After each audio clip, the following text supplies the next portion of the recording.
Hello, hello, hello. This is HAT500 slash talented track 98 slash Heloise Wonderwise slash Hilo slash Terasa's Cake Heart. And this is the Anitix 2026 recommendation video that I'm going to be doing. Now, I'm doing this one a bit early, so I'm actually using the Link's Pick ticket pool here. So I do have to pick up a couple characters from Christmas from my inventory to go over, but I kind of wanted to do this video earlier so that I could get it out earlier. Usually I do it once the ticket goes live, but I just want to get it done early now, just for time's sake. So I do think I'm going to make this one kind of more in the similar vein to the last year. I think the first year I did this, it was like a 2 or 3 hour long video or something, but this one I'm going to try and keep closer to an hour like I did last year. So I'm mostly going to focus on like new additions to the ticket, as well as characters that are still like really relevant, as opposed to going through just every single character and talking about how useful they could be. So I'll pretty much just be doing it like that. Also, I'm gonna have a notepad at the end for each section, each element, to kind of go over, you know, I always say top 3, but sometimes it turns into top 3 or 4 or 5 depending on the element. So yeah, we'll go through this, but we're gonna start off with fire, and again we'll just go through this and I'll mention anybody who is a standout character. So Silva, no, not really. I don't even really think you use pop guns that much anymore. Inyo, no. Oh yeah, also another thing with this, I'm only gonna really focus on seasonals in this. I'm not gonna focus on grands or weapons or anything like that. I kind of expect that if you want to get like a character specifically for their weapon, or if you want to get like a dupe of a weapon, or if you want to get like a grand or like a normal character or something, I'm gonna leave that up to your own judgment, and you probably don't need this video, or maybe you do and you're just crazy. But anyway, so yeah, neither one of those. Dorothy and Claudia, no. Kane, nah, I wouldn't spend a ticket on him. Mirren, no. Medusa, no. Vera, nah. Percival, no. Song, no. Although people have been using Song's bow for Ogi stuff, but not unless you're a freak about fire would I get this character. Altair, no. Ilsa, no. Beatrix, no. Ismir, no. Aglavale, so Aglavale, I'm gonna be real, I would probably say no. I'm pretty sure I talked about this character last year too. Like, he does stuff with like crests and stuff, and sometimes he does show up in setups. He is one of those characters, like, I don't have this character, and sometimes I see this character pop up and stuff and I'm like, dang, I don't have Aglavale. Anyway, I'll just use another 3 characters that can fit into that slot. So yeah, like, he's good, but I don't think he's good enough unless you just are a freak about fire or something. Or you just want to, like, I don't know, you just like Aglavale or something. Kumbira, no. Also, this weapon's cooked now with Goji's. Elmont, no. Quatre, if you're getting him, you probably know why you want to get him, because I did see him in some Guild War stuff. But for the most part, you ain't using the Seeking character. Nezha, I know some people were using Nezha for, like, you know, high level stuff at some point. I don't really know if that's a thing anymore.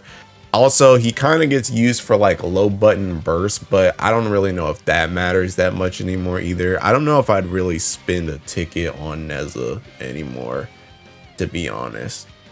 I don't think so. Azazel, no. Skothach, no. All right, we finally getting into some good stuff. Let me just skip these Seeking randos, bro. Toot, no. Noah at this point, nah. Nihon, nah. Donwa, no. Tina, no. Nimone, no. Io, no. Yeah, fire is kind of chopped, I'm not gonna lie. So let's just talk about Seeking Wamu, bro. Let's just talk about Wamu. So Wamu, I mean, Wamu is Wamu, bro. Wamu gets used in like almost all the fire burst stuff. They're really good taking, like, essentially the thing with Wamu is like when she has, you know, when she starts with 60k or more HP at the start of the fight, she gets this buff off rip, which is really good because she can just come in and just start bursting on turn 1. And then she also auto activates this joint. And when you have Percy S3 and you have Sun Call, she does a lot of damage for like no real buttons. And then she can also just press this button again. And if you get to the point where you can actually get this up, then you can buff the team even more to continue bursting. So she's really good. She's pretty much a staple for fire burst at this point. If you want to do any type of like bar farming with fire, or if you want to use her for like guild war, like low button stuff, anything like that, Wamu, I would say she's probably going to be around for quite some time, just because she's really good for all that bursting stuff. So if you need fire burst, Wamu is where you're looking. Now the new guy on the block, seeking Atum. So Atum, I'm gonna be real, bro. I said this joint on stream a while ago. Please don't get Atum just to get your Versusia tiding, bro. like I don't know what it is, but there's been a lot of people I've seen that are like, oh my god, I'm gonna anti-tix Atum, I'm gonna anti-tix Atum, I'm gonna anti-tix Atum, and I'm like, why? I know you don't play fire like that. Like, Atum is one of those characters where he's good. He's very good. I wouldn't say necessarily he single-handedly saved Fire Ogi as like a comp potential, I guess. Because you do have stuff like Sandira now. You have stuff like Antheria. You have stuff like Sevillbara. Stuff like that can help your Ogi in fire, but he is really theking strong. He is really theking strong. Like he pretty much throws this out to help with charge bar. Once you get both of these up, he massively buffs your team like a lot. Also, he gives the seeking CA reactivation on that joint too. He also nukes like super heavy after Ogis as well, and after the chambers. Honestly, he's really strong, and I use him for like the new raid. He might get used for Guild War depending on like 250 for the full autos. If that leans in more Ogi favored, he might get used for that. And people use him for some of the high level stuff. Now I will say for like Fa Zero and Hexa, unless you're like soloing, you might not be playing a comp that does Ogi for those fights. So it's mostly Versusia, which is the reason why I started off by saying don't tix this man if you only want him for Versusia. He is probably a pretty good unit to have around though. So if you don't have like any other picks, or if you're just, a fire player, or you want to play fire in high level consistently, then he's a really good pickup. But it's just one of those things where it's just like, I feel like if you wanted Atum, you probably got him when he came out. That's the thing. And I don't feel like anything has really happened to be like, oh my god, I have to get Atum now. Because again, if you're just trying to get your fire tiding and Versusia, just make do, get that joint and call it a day. Like, you don't need to spend your whole ticket on this guy. But he is very good. Again, he is very good. All right. That's all for the characters. Now let me go to the summons. Now I think the only summon in here fire related, okay, never mind, there's two. So technically Summer Belial is still a thing. I always try and bring up Summer Belial in the fire section, even though no one really uses this man's call anymore, but the counter thing is still pretty useful. Now I will say Summer Bubs is also a potential like follow-up counter-esque summon that you can use in place of this, but Summer Belial still can do like more damage, assuming like all your characters get hit. Whereas Bubs is kind of more like consistent. You always get this 2 mil no matter what. Nobody dodges. It don't matter. You just get it. So he is still really good for that joint. It also can be useful for any characters like Cats in Wind, where if you need your front line to be debuffed, he pretty much debuffs you off rip, so you can just start using that effect of Cats in the back line. So he can be useful for stuff like that as well. He can also be useful for anything where you use like Yatima main summon, where you need a summon that can't be called more than once, just to put as like a placeholder in that slot. Him and his other version, the dark version of Belial, usually get used together so that you can force 2 other summons to be called with Yatima. So So yeah, Belial just in general, pretty good pick for stuff like that. But that's pretty much all I would pick him for at this point. It's kind of one of those summons where I don't know if I'd really recommend it to be Tix, but I wouldn't blame you for Tixing it if you don't have it, to be honest. Summer Cerberus. Hey, I don't know about all that, to be honest. I mean, Summer Cerberus, I feel like this is one of the ones for the whales and the fire players, but it's very hard to like justify like Tixing Cerberus, in my opinion, because she's situationally useful, but the situations are so few and far between where she's like actually best in slot that it's like, I don't know if I'd really pick her unless you're like a fire freak, to be honest. So that being said, honestly, fire's kind of like chopped even for like top 3. I'm gonna be real, because I mean, I feel like I can make like a solid top 2, which the top 2 is like, I would say Wamdus. Oh, I should do fire. Wamdus, then Atum, then I would say, honestly, I would say Summer Belial, then Nezha, question mark, I guess. I guess honestly, if you get past these 3, you should probably just pick another element, I'm not gonna lie. But Nezha, and then Cerberus, I guess, Cerberus. But yeah, that's kind of it for fire, I'm not gonna lie. They really, I don't know, fire doesn't really get a ton of super good seasonals. I feel like their power is kind of stored in the grands, you know what I mean?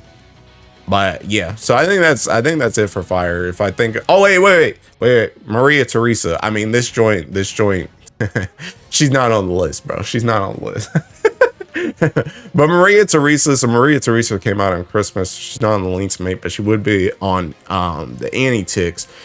I'm gonna be real, I've used her once at the start for the new win raid, but she got repped like pretty quick. I know I saw his name is Yu or Zoo. That guy used it for like super ultimate Bahamut Filatos and stuff like that, but I don't really know if that's really a justification unless you just really like Maria or you're just a fire freak. But I do think I'd probably put her above Summer Cerberus. I'd probably say that. I'd probably put her like here, something like that. But she's really not high priority. Like I said, if you get past Summer Belial, honestly, down to these 3, unless you're a fire freak, I would just pick another element, I'm not gonna lie. So yeah, now I think that's really it for fire.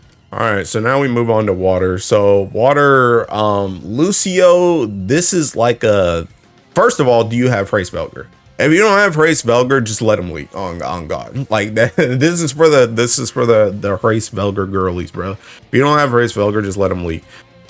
Next, if you don't plan to do anything crazy with like Guild War focused stuff, I'd also probably let him leak, I'm not gonna lie, because Lucio's like good. He can buff your MC with what is it, this seeking thing, the echo, and then this too. He can buff you with that. Also, you can invuln for a turn right there. But honestly, the man doesn't really get used that much. It's mostly a Guild War thing. I use him for like my super ultimate Bahamut, quote unquote, execute. They can do like 40% of the boss. But he's pretty much been taken out of like Mugen at this point for like blue chesting and stuff like that. So you're not really using this character because you're not really doing like those like sack strats anymore. So yeah, if you don't have Hrae, cross him off the list. If you don't plan to do like crazy stuff in Guild War, cross him off the list. Honestly, not really worth it. Now Ilsa, I would, okay, so Ilsa is obviously like good, right? But Ilsa, I would also partially say, if you don't have Hrae stuff, I would say she loses a lot of effectiveness, to be honest. because that's kind of where you're using her the most is in Hrae's Velgar stuff. She does have like the GTA though. She does have like the what is it? I think she uses, well, technically she uses this move depending on, you know, when people with gun or bow specialty do triple attacks, herself included. But then she'll also do this move at the end of turn and just seeking nuke, which is pretty good. So that, like, she has 2 different nukes that she can just throw off. So she can be useful as like a full auto character too, but she's mostly there to help you buff your Hrae's Velgar comps. And that's also where her weapon, Bride Keeper, is built around too, which I know a lot of people are going to be getting this. Getting her just because she's good, but also they want to get this because you want 2 Bride Keepers ideally. But again, this is more so for the gun stuff. Now I will say Bride Keeper, you can kind of just use this in anything. I would say it's a little bit harder to fit into your normal like mana diver comps and stuff like that. It's more so built again for like the Hrae's Velgar comps, because not only do you need TA, but also it just, you know, it buffs your normal attacks with the supplemental and stuff like that. But yeah, I don't know, like Ilsa I think is really, really strong, but I think she's much higher priority than Lucio. Just let that be stated. Much higher priority than Lucio. But she's also kind of in the camp again where if you don't have Hrae's Velgar, the amount of usefulness you will get out of her and her weapon will diminish. That's not to say that she's bad and that she can't be used without Hrae's Velgar, but it's just that's where her spot is for the most part. So most people are going to be picking her up for Guild War and just general stuff like Mugen, any type of like, you know, water bursting with Hrae's Velgar, stuff like that. You kind of already missed records. That joint's already gone, so don't really need her for that anymore. But you know, Guild War stuff, Mugen, any type of Hrae's Velgar bursts where you're pretty much going to be using her. Anila, she's one of those things where if you're a water freak, then you might get her just as a potential man unit, but probably not. I wouldn't really risk my ticket on her, to be honest. Tien. Now, Tien is also another one of these like gun support characters. So again, if you don't have Hrae's Velgar, bro, diminishing returns on this character. I used her during the records because she does give bounty, not as much as like her fire version, but she does give bounty on this joint, which is kind of nice. She also builds up to this S3, which can be a pretty good, like a pretty strong turn for your team, because you know, GTA also gives the normal attack, and then everyone also nukes like after their attacks on this joint. And especially if you have, you know, multi-hitting stuff from like Paella or anything like that, can be really strong. So Tien, pretty good, but again, if you don't have a gun, I don't know about this one, Chief. She's okay though. She's okay. But I don't know if I would necessarily tix her. I also don't know how useful she'll be in Guild War either, so I don't know if I would pick her up just for Guild War related stuff either. Narmaya, no. Vasaraga, no. Sandalphon, no. Izmir, no. Greya, no. Shalem, I love Shalem, but Shalem has definitely fallen off in recent times. I know people are kind of using her somewhat in Versusia, but even then, I would say she's pretty much like, I wouldn't say she's completely out the door, but it's mostly just if water starts getting more like high level characters that they can use for stuff like Versusia, she'll probably be one of the fastest people that drops out of all that out of all the, you know, characters that you could use in those teams. She still does have like the can act thing, and she has a lot of debuffs. She can also be useful for this as well, just for the 3-turn cut.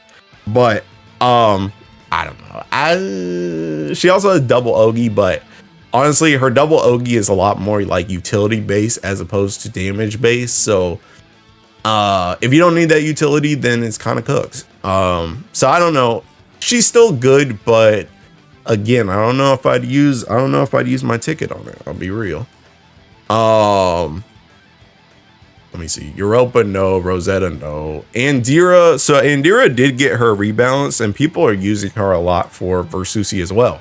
But again, this is one of the, like, her and Shalem, it's almost like the Atum thing for the fire section, where it's like, if you're not going to be playing Versusia water like consistently, I don't know if I would tix Andira TBH. I just don't know. I just don't know if I would do it. I don't feel like these characters are just, they're very, I wouldn't say they're one note. They're one note. That's what I'm trying to say. You really only use them for like Versusia, and that's like it. You don't really use them for anything else. I'm sure, you know, there might be a Guild War setup that comes up for full auto that uses an Andira or something like that, or even like Shalem. But it's like, are you really gonna tix them for like, you know, maybe 2 days of a full auto for 250 potentially? I don't know if it's really worth it, but I mean, she could be okay, I guess. She could be okay, I guess. John, no. Mirren, no. Kalulu, no. Cagliostro, no. Cassius does get used for, potentially used for Guild War.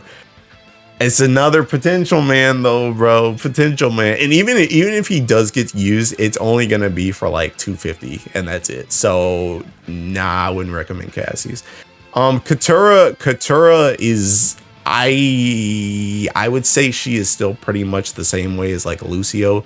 First of all, if you don't have a gun, just pack it up. You're not using this chick. But even if you have gun, she is again situational at best. So I wouldn't really recommend Catura unless you are a water freak or you have gun.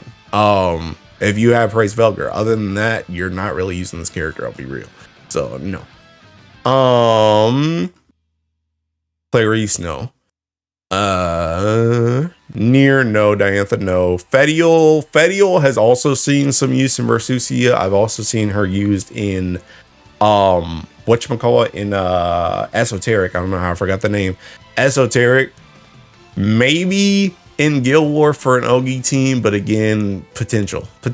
There's just a lot of potential, but no, I wouldn't really recommend Fediel, to be honest.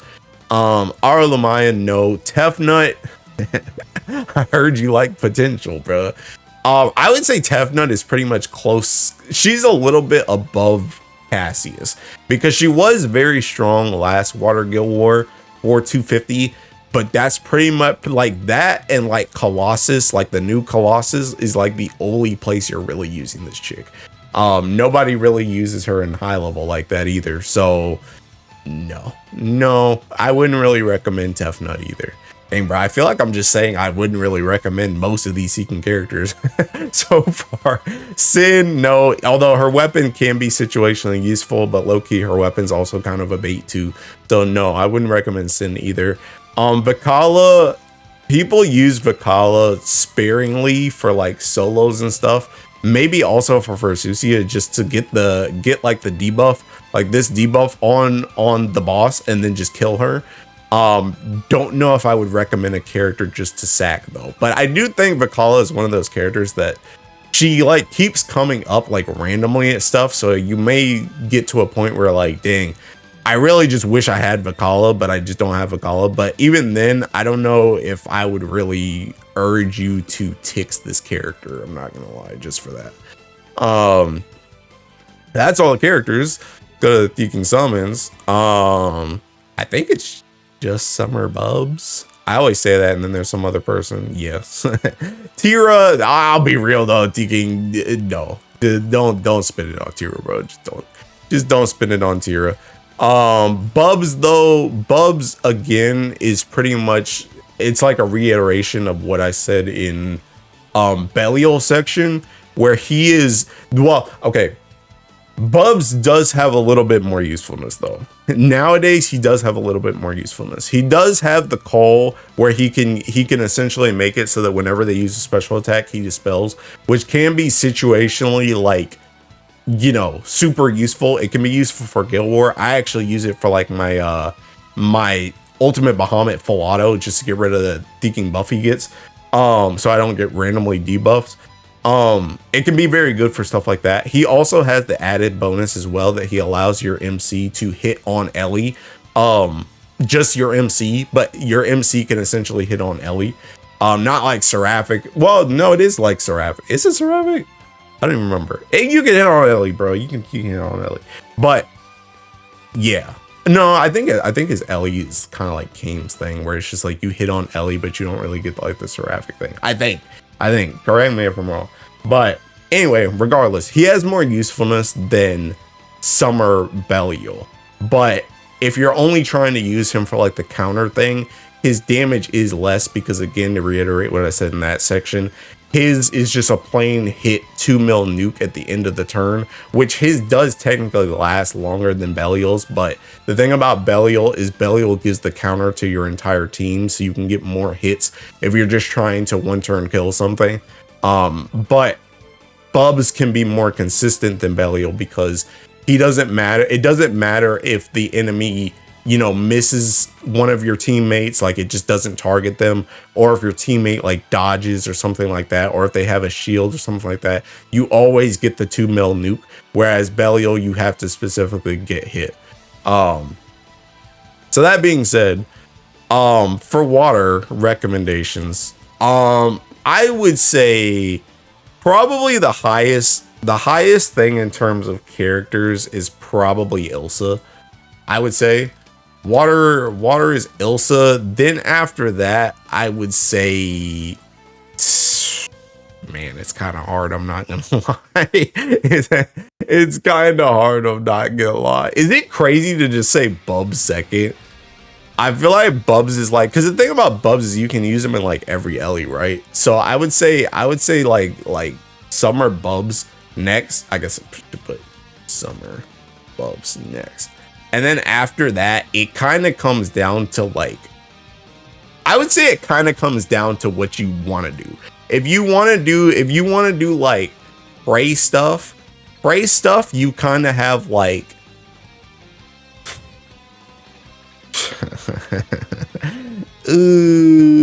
I don't know. I would say, I'm trying to think if I want to put Tien.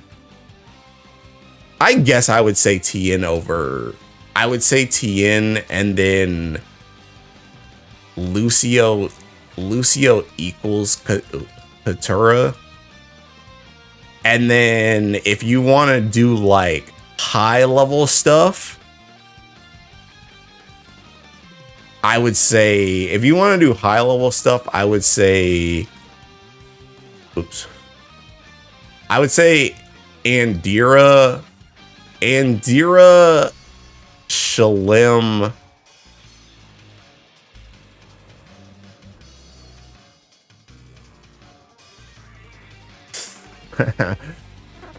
Fediel, Tefnut, Vikala. No. I would actually put Vikala over Tefnut on God, because at least you use Vikala to sack. At least use Vikala to sack. I'm gonna be real. I don't know the last time I used Tefnut besides my Colossus full auto. I'll be real. Yeah, I think that's what I would say for water. I think that looks good. I think that looks good for water. But honestly, again, if you get past this, it's very, if you get past these two, it's very like, you should know what you're getting into. You should very much know what you're getting into. And I would double check to make sure you even actually need the stuff that you're trying to do. And again, if you're only trying to get a tiding, bro, I don't even know if I would worry about this stuff. I'm gonna be honest. If you're just trying to get a Versusia tiding, you might want to just go next Ellie on God. So yeah, I think that's it for water. All right, now moving on to Earth. Finally, we get into the good stuff, even though we're starting with the thinking worst character.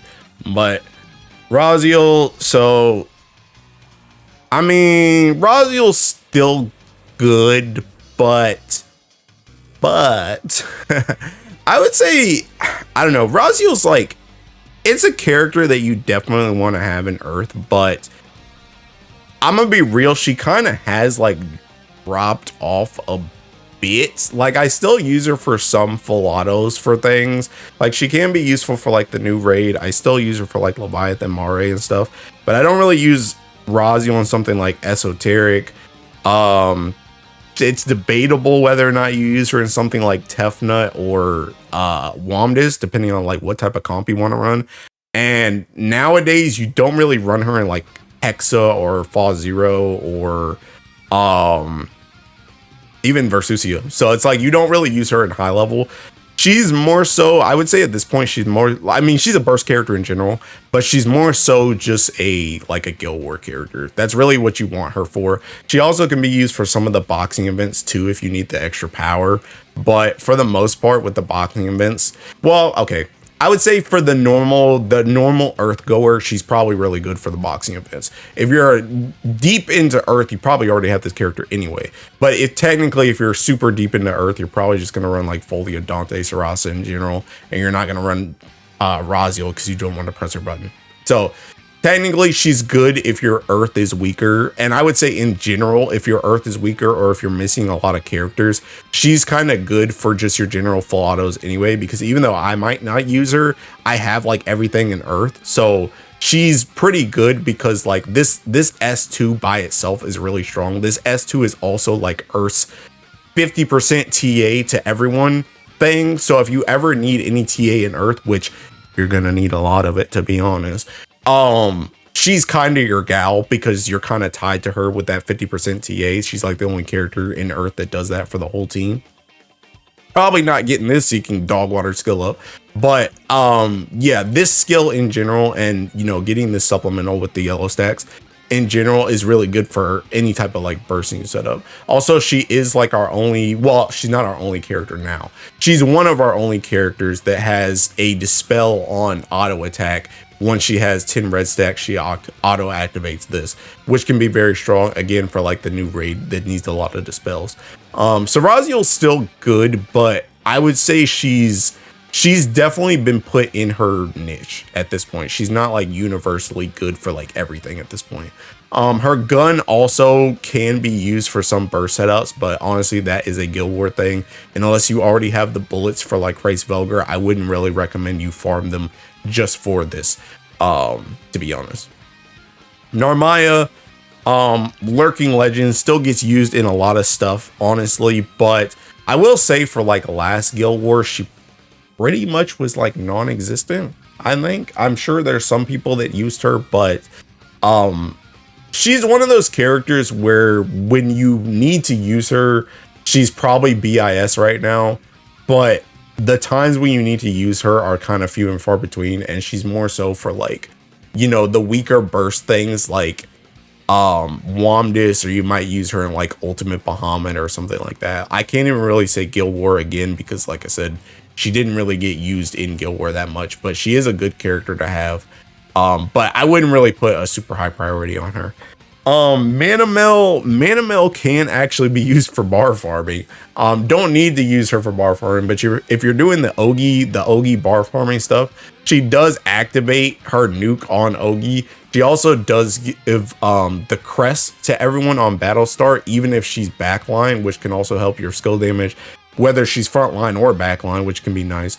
Her weapon also can be useful as a garrison HP weapon that also has like a mini World Ender supplemental skill damage on it. So it can be useful for that. So you'll probably see that weapon pop up from time to time.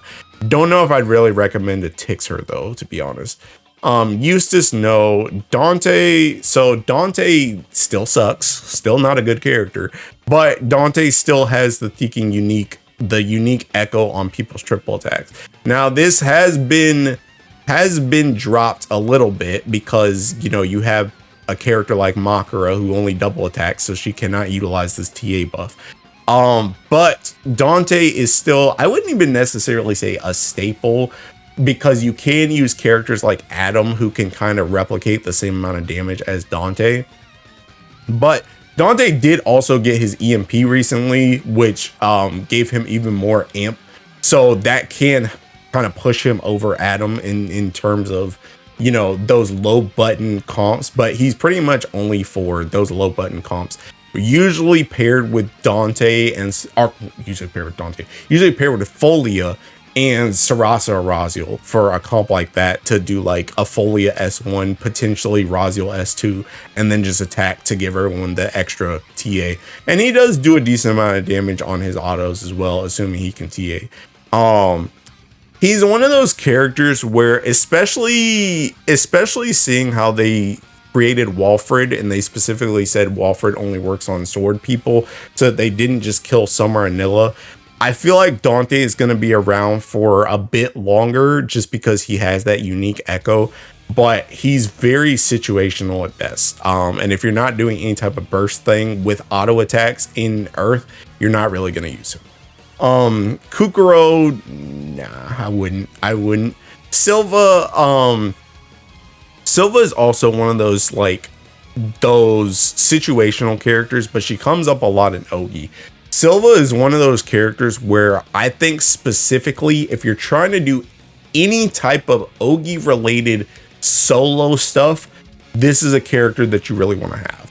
I would say for the most part, she's dropped out of Versusia main standard runs. She's kind of dropped out of that. You might use her backline, but using her front line can be kind of weird, especially with the team swapping stuff. It's kind of just faster and easier to work without her. But she can be used for I think even that solo for the Versusia solo, but for Hexa and Fa Zero solos, you can also use her for stuff like Leviathan Mare if you're having issues with that, because she does add the extra chains to help you break the shield. She also can be used for Esoteric, because Esoteric, not only can she help your team Ogi to deal with that fight, but also once she swaps out, she can potentially give you up to 2 extra debuffs to help with the debuff ward on that fight. So this is mostly, Silva is mostly like a solo character. And I would even wager to say if you don't have Andromeda, you probably don't really want to consider this character, to be honest, because that's mostly where she is used for, is in the Andromeda comps. But she is pretty good in those comps. Illnott, honestly, at this point, I've been saying for the longest time, Illnott is a lurking legend. She still is a lurking legend, but I have not used this chick in nigh 3 to 4 years plus, probably. She's got the debuff. She's got the 40% boost to charge bar on battle start, but Baija also just kind of stole this whole flow, and Baija gives you double Ogi too to kind of help with this. It's just that she needs too much setup in terms of bar and buttons, and the damage just isn't really worth it. So technically she could come up at any point, but I would not hold my breath and I would not spend a ticket on her at this time. Alexiel, no, I wouldn't. Vera, no. Vikala,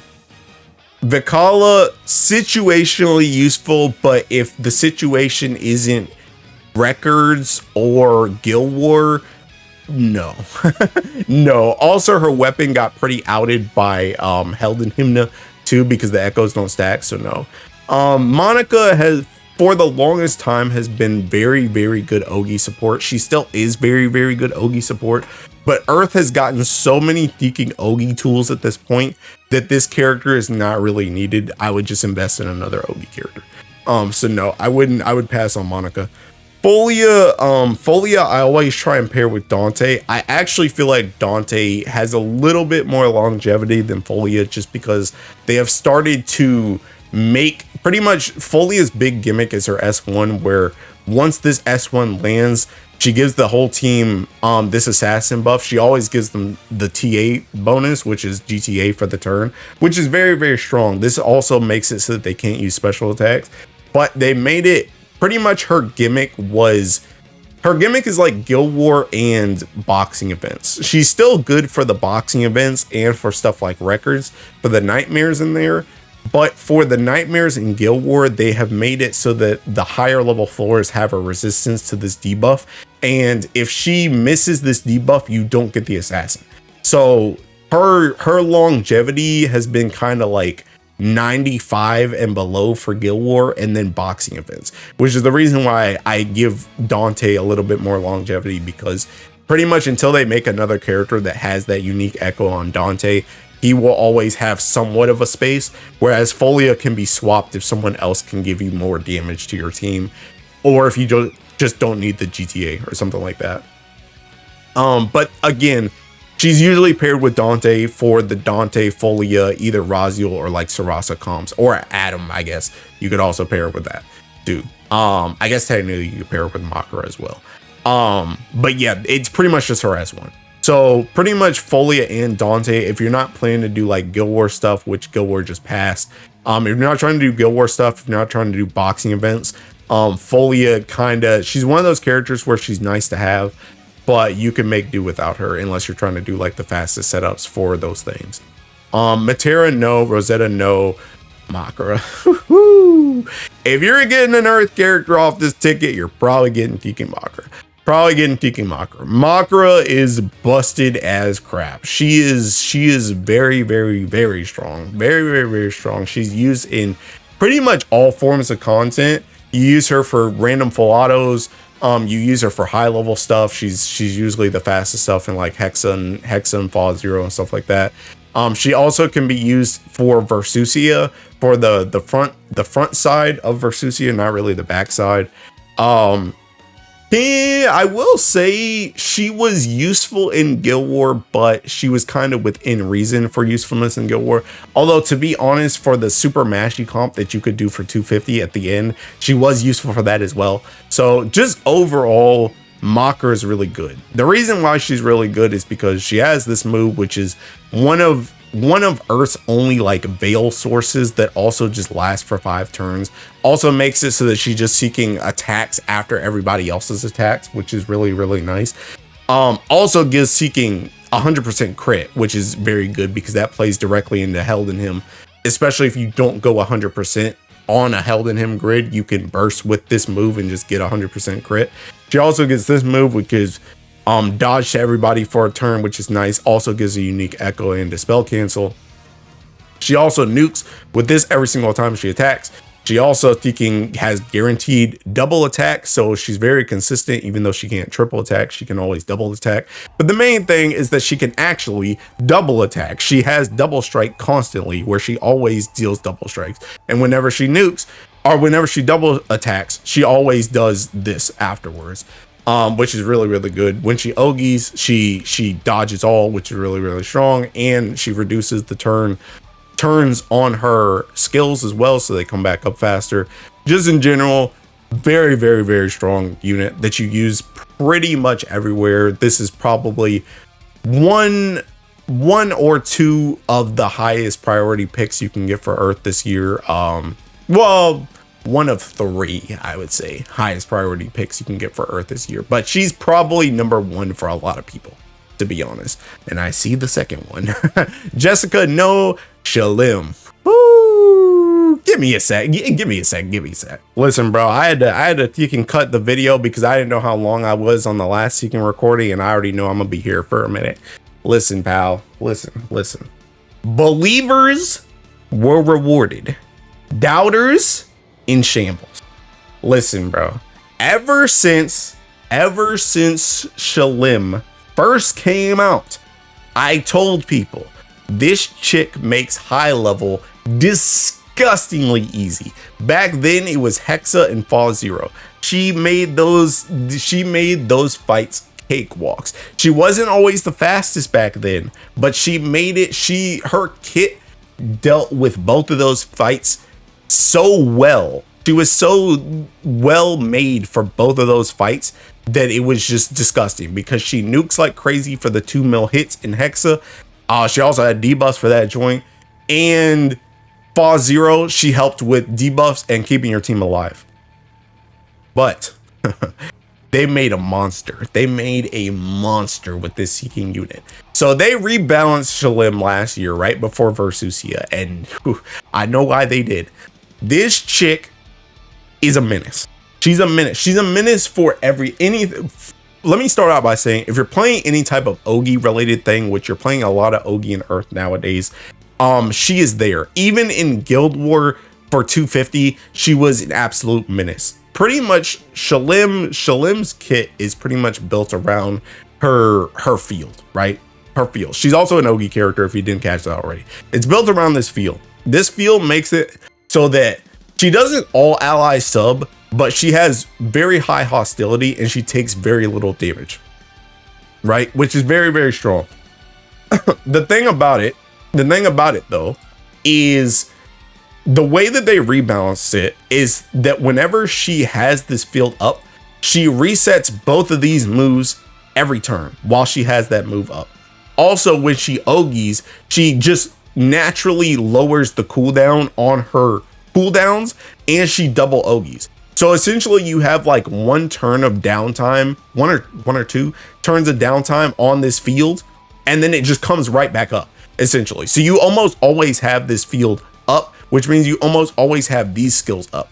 And these skills are very, very strong, because not only can this joint drop a whole bunch of debuffs, you also have artifacts now that make it so that there's an artifact stat line at the bottom that makes it so that once you use a debuff skill, you also drop another debuff that amps the damage taken from by that opponent, right? And she has 2 blue skills, so you can activate that joint 2 times, which can also add to the debuff counts in something like Versusia or Fa Zero, something like that, wherever you need to use debuffs, right? She also, when she has this field up, she also activates this skill, right? Pretty much, yeah, she activates this skill whenever she has this up on Ogi. So when she Ogies and she has the field up, she activates this skill. But the thing about it is she starts with 2 ancient seals, right? Ancient seals pretty much make it so that she doesn't get her full kit. But once she Ogies twice, she gets rid of the seals and she gets her full kit. And once she gets her full kit, all her debuff skills activate twice. So essentially you get 2 of these attack and defense downs, and then 2 of these random debuffs as well. Those joints can, you know, activate twice. And she also activates this move twice, which is a double dispel and double massive nuke. But again, like I said, when she has this field up and she Ogies, she activates this twice and she Ogies twice. So essentially she Ogies twice, does this 2 times, Ogies it, or she Ogies once, does this 2 times, Ogies again, does this 2 times on both the Ogies. You can also then use this skill on that turn where you Ogied, and then it will reset the next turn as well. So she can essentially nuke 6 times and dispel 6 times in one turn, which is very, very busted as crap. It's very strong. She's very thick and good. They also just snuck in. I remember, if anybody has been around the streams or anything, I said this going into Versusia. I mentioned offhandedly because I was planning to use Shalem.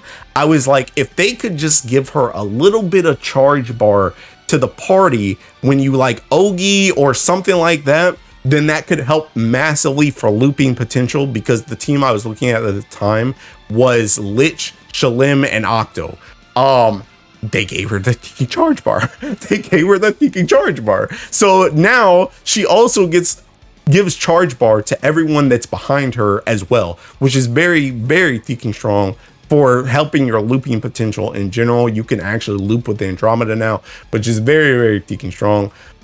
Just in general, this character is really good. You can also do the stuff. You can do the stuff where you pretty much, when Shalem doesn't move, if she doesn't move for the turn, she pretty much gives herself instant CA, and that CA, both of her CAs now, again from the rebalance, both of her CAs now get this dust cadence effect, which just buffs that CA damage. So you can also kind of like, you know, one of the things that I like to do with this is Shalem takes a lot of your team's damage because of this field. So sometimes she's prone to like dying whenever I do like my Fa Zero solos. So sometimes what I like to do, especially if I get Red Sword when I'm doing that solo, is, considering the Red Sword only needs 3 triple attacks, I'll actually guard Shalem on those turns, just so that the next turn when I'm actually going to Ogi, she has the empowered Ogies. So I'll do kind of stuff like that, and it also keeps her alive longer because she's guarding on those turns. You know what I mean? So that's kind of some of the, you know, charge bar protection manipulation you can do with Shalem as well. So pretty much the thing about Shalem is less universal than Makura, which is the reason why I would say Makura is probably the #1 pick and Shalem is probably #2. But if you're doing any type of high level stuff for Ogi related things in Earth, you're gonna want Shalem nowadays. She is dang near required for Versusia on God. If you want to do anything that's like not labor body, because of the simple fact of Versusia also has the tricky trigger at the end where she needs 2 to 3 debuff skills. And again, I mentioned how you could have a lot of access to these skills, these 2 skills because of the field. So this can take care of 2, and then you essentially bring 1 more debuff skill on MC, because a lot of the Ogi characters in Earth do not have debuff skills. So she is almost required for those triggers, unless you just want to 000 it or quill it or something like that. Very good for that. Very good for Versusia in general. Very good for Versusia in general. She brings the debuffs that can help a lot for Versusia. She brings the dispels that can help a lot for Versusia. She also makes it, while she has this field up, she essentially just protects your team, especially if you run Lich in the back line or in that second team with her, because Lich then gives you water switch as well. Also, Lich gives you charge bars, so you can loop more and more per turn, stuff like that. So pretty much this makes it so that your team takes like almost no damage for the entirety. It's really only Shalem that's taking damage, and she has so much mitigation with this move plus the water switch that it makes it hard for her to even die in that situation as well. So Versusia killer right here. Honestly, solo killer if you're doing solos for Hexa and Fa Zero. Again, like I mentioned at the start, she makes both of those bosses cakewalks because she just deals with them so well, and with her rebalance she deals with them even better than so well now. So yeah, you know the thinking Shalem glazing was coming, bro. Like I said, believers, I have been shilling this character since she came out. You can go back and watch. I have been the biggest Shalem shill. Shalem is my favorite character, and I love that she came to Earth, and I love what they did with her rebounds. She's really strong. Anyway, that's my glaze. That's my glaze. The last piece of glaze I will say as well is that her weapon does have special CA cap on it. So essentially, when it comes to Andromeda grids, the normal grids are like Andromeda, Opus, like 2 World Enders, 2 Bajas, 3 Galleons, and then you have 1 extra slot. In that 1 extra slot, you can also use something like a Celestial, but this can be very useful for boosting your CA specs even more and giving your whole team access to the special CA cap. So I wouldn't say that weapon is necessarily required, but it is good to have if you are very heavily invested in Earth, especially in the Ogi related side of things. That is my Shalem case.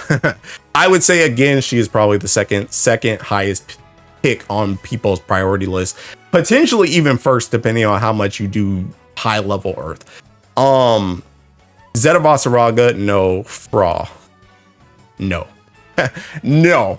And I have a whole video on the Hrae disappointment. No, not good, not even close to Ilsa in terms of formal stuff. I always like to bring up this weapon though. I do think this weapon does have some merit if it ever gets an FLB, but it did not get an FLB as fast as I thought it would get an FLB. So it's kind of still just sitting on the back burner, but this is kind of useful as like a World Ender equivalent. Well, equivalent, quote unquote. It's weaker than World Ender, but it has the healing cap on it as opposed to like the TA and the stronger skill specs. So it could be useful in the future if it gets a FLB, but besides that, no, not really. Clarice, no. Lich, very strong. So Lich also brings the debuffs like Shalem does. She brings, slightly less debuffs, less accessible debuffs, but very strong. The main thing with Lich, honestly, though, is her S3, which gives you water switch and charge bar game boosted. And then also when you are debuffed, when anyone on your team is debuffed, she will also nuke at the end of turn and raise everybody's charge bar. This is very strong. She also when you chain burst, she will pretty much, when you do 2 Ogies, she'll dispel at the end of turn. If you do a full chain burst of like 4 or more, she'll do it twice. She also can cut her skill cooldown, so essentially she doesn't always have these 2 up. Like if you use them, you're not going to get them back the next turn, but pretty much this will last long enough where you always have this up, assuming you are consistently Ogi. You'll always have this water switch up. It'll just last long enough with her turn cuts. So that's good. But the main thing again is her S3 and this nuke at the end, which also adds charge bar. It just makes it so that you're very safe and you get charge bar. And this just makes it so that you can loop effectively. And this skill pretty much makes it so that not only do you get extra dispels at the end of stuff, but it makes it so that this is more consistently up and these two are more consistently up. She also just gives CA specs as well. Lich is very strong, but it's one of those things where I would say Lich is kind of lower on the totem pole in terms of the Ogi thing, mainly because Lich does not have a double Ogi. That is pretty much her biggest flaw. If she had a double Ogi, she would rise a lot more, but because she doesn't have a double Ogi, it makes it harder to utilize Versusia as a combo tool, I guess, for your Ogi teams, because you essentially need to have Ogi main, or you have to have Versusia main summon in that situation as opposed to a sub summon in order to do it, because she just doesn't double Ogi, so she can't help you hit the 8, but she can help you hit the 5. So that is kind of the thing that drops Lich in some Ogi teams, just because you can't utilize Versusia, but she is still very good. And for the Versusia raid, she is very, very good for that second team, because you actually do run Versusia main summon for that raid. So that doesn't really become a factor anymore. So she's very strong. And like I mentioned with Shalem before, her water switch plus Shalem's fields make it so that your team essentially takes like no damage. Also, she also heals you as well if you're taking debuffed, which is pretty nice too for keeping you alive. So yeah, Lich good. Magisa no, Europa no, and Thuria situationally useful because she does give your MC and herself double strike, but honestly not useful enough, especially with Guild War being over, to recommend tixing. Her weapon can be useful for the crit and the stamina, but again, I don't think I would tix her unless you literally have nothing else to do and you are very heavily invested in Earth. Tiko can be situationally useful again because she does have the 1-turn cut to Earth allies debuff durations on chain burst, which with all the Ogi stuff now can be very useful, especially useful for Fa 0 solos to make it so that you don't die in that. Also gives you an extra blue pot. Nice. Honestly, the bigger thing with her though is her weapon is very strong. This big boost to healing cap is very, very useful, as well as the attack to HP and attack. Very useful survivability weapon to throw into grids in general, but I would say mostly the Ogi grids, especially because the Ogi grids use Andromeda and you have characters that can just heal you like Lich or like Baija. So it can help you stay alive a lot. That weapon is very useful. Medusa, no, even though she's cute. Luo is another one of the Ogi seasonals that we got. Luo, I would say for the most part, he does have double Ogi once his stacks hit level 10. He does have double Ogi, which is also a double dispel. I would say he's slightly above Lich in terms of usability because of that double Ogi, but again, he also has lightning chastisement, which makes it that he can drop a lot of skill damage because this stacks, the amount of hits stacks with his white deliverance level. And this also debuffs, so you can get up to 4 debuffs, and this resets on Ogi as well, so you can use this literally every single turn, which is very, very nice. His S2 makes it so that you get uplift, but the main thing is that it gives 30% boost to Faded Chain Bar, which can be very useful in a pinch. If you're missing Faded Chain Bar and you need it that turn, you can just use this and just get 30%, which is very useful. Also, this skill is very freaking good. S3 is very freaking good. This joint just fully restores HP and removes all debuffs. Note that this move restores the HP before it removes the debuffs. So if you're going to get into a situation where you get zombified, you want to use this skill before you get zombified, or else he will kill you. He can kill you because he removes the debuffs afterwards. But once he has white deliverance, this also gives 100% boost to charge bar for everyone as well, which is very, very good for the Ogi teams. The main thing though is he is also another character that helps you a lot when you Ogi or Faded Chain. He will raise the party's charge bar depending on his remaining HP. So if you're running out of 8, or if you're running out of charge bar, make sure that your Luo is high HP so that he can give you as much much charge bar as possible when you chain burst or faded chain. But this passive is really, really freaking strong. This passive is pretty much what does like everything else. Everything else is like kind of based off of this passive, and this passive is built on chain burst and faded chain. So you want to raise this as fast as possible. This also locks his double Ogi as well. You need level 10 in order to double Ogi, so you want to get this up as fast as possible. Lastly, this skill is unironically very, very strong. This is like a mini Titan, but you don't have to call Titan. So essentially, if you get to any part where there's like an omen, you just don't have to worry about calling Titan or the armored, because he just gives you that armored effect for free. So it's very, very freaking nice. Very freaking nice. So yeah, this character, very good for the Ogi comms. Like I said before, I would say he's kind of above Lich because of the double Ogi, but they kind of have, they either work together or they have different niches depending on what you're trying to do. But regardless, very strong Ogi character.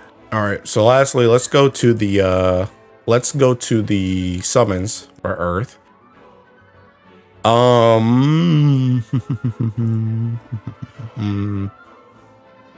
Mandrake. That's it, man. That's actually it. The one time I didn't say it, that's actually the only one. So Mandrake, I know, is a summon that a lot of people are very hesitant to get because she is situational, but honestly, I think Mandrake is still very, very strong. Essentially, Mandrake's thing is she gives you a strength buff to everyone on battle start for 3 turns, and she also gives you Dispel Cancel. The Dispel Cancel is a little bit less useful nowadays because you do have characters like Makura who can give it to you as well, but it can be useful if you're not using Makura.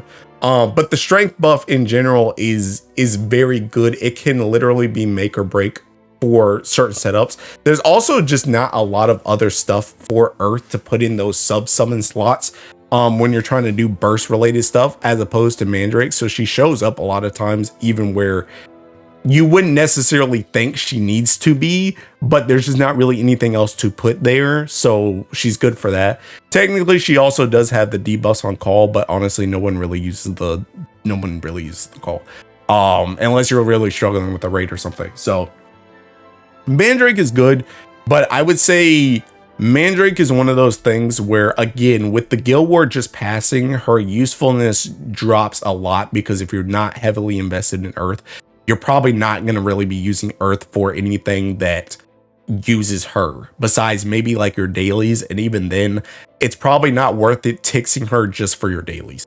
You know what I mean? So probably don't need Mandrake unless you're super heavily invested in Earth, just because the Guild War is kind of over. So that being said, there's honestly a lot of stuff, and I mean, I know I'm the Earth guy, so of course I'm going to be biased, but there's honestly a lot of stuff that you could get for Earth. I would say top pick though is Makura. I would say Makura's top pick. Second top pick is Shalem. But I would say caveat to Shalem is if you don't plan to play, I would put Shalem. Okay, what I would say is Shalem is kind of like a better Atum, in the sense that if you aren't planning to play with Andromeda, her usefulness already goes down a lot. If you're not planning to solo any content like Fall Zero Hexa, her usefulness goes down a lot. If you're only trying to get your tiding for Versusia, her usefulness goes down a lot, right? Because you can just kind of labor bot that joint. So if you don't have Andromeda, I would already give you a question mark for Shalem. If you don't plan to solo stuff, question mark for Shalem. If you only need a tiding for Versusia, question mark for Shalem. And Guild War is already passed, so you don't really have to worry about 250 anymore. So question mark for Shalem.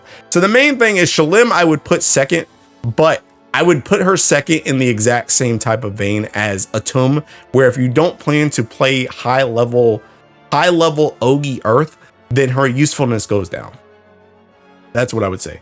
After that, I would actually probably say Raziel. Actually, you know what? I would say Shalem. I would say Raziel is actually probably second.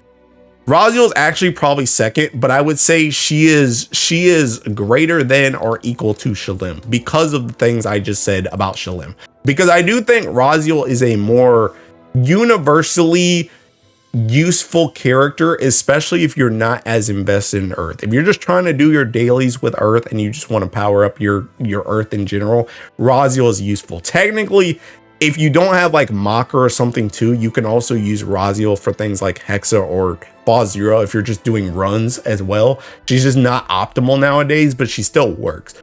So Raziel you could still use. But I would say she is probably greater than or equal to Shalem. But that is only if you do not plan to play high level Andromeda Ogi stuff, or even using the Exo dagger.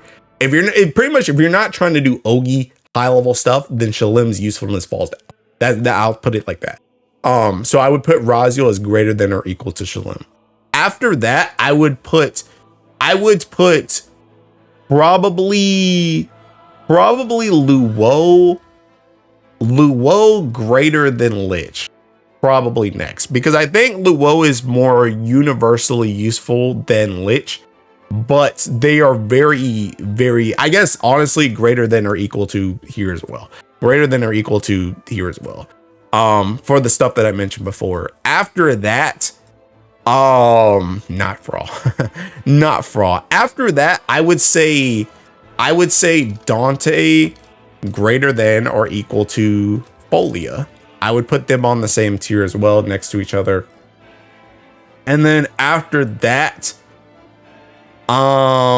honestly, I wouldn't really recommend you tix a lot of these other people. Maybe Silva, like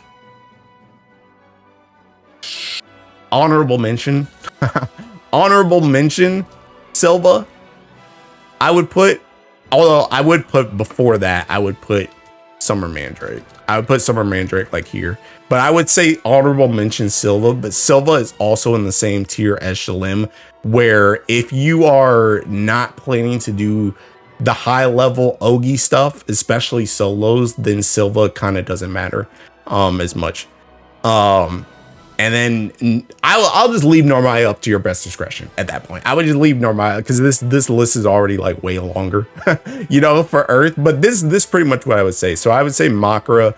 I would say probably Makura, Raziel, then Shalem. Shalom. Makura, Raziel, then Shalem. And then after that, it kind of gets to the point where you kind of have like branching sections, I guess. Like, do you want to do the Ogi stuff? Go with Luo Lich. Do you want to do the bursting stuff? Do Dante Pholia. And then Mandrake and then Summer Silva. Is pretty much what I put for Earth. So I think that's pretty much it for the Earth stuff. Of course, it's going to be a lot. Oh, no, it's not. No, wait. I already ranked it. I forgot. There's two characters that are on the Seeking Links mate. And actually, this changes things. We'll start with Bennu because this one's easier. No. No. Guild War's over. Nice try, Bennu, Seeking, Copers. No. This character, I wouldn't say he absolutely sucks. He has his places, but not anti-ticks worthy. He's good for bursting, but honestly, this character is literally just Uriel with yellow skills as opposed to red, and Uriel does more damage. So no. Do not tix Bennu. Unless you're deep in Earth, obviously you know what you're doing. Reinhardt's are though. Now we're talking actually. So, you know, actually, I'm going to swap this. I'm going to actually say, I love Shalem, but honestly, I'm going to put Rein right here. And then what I'm going to do is I'm going to put Shalem like this. I'm going to do that. That's what I'm going to do for this. Because Rein, I can't believe it. I almost forgot. Rein. It's Rein time, bruh. Oh, yeah.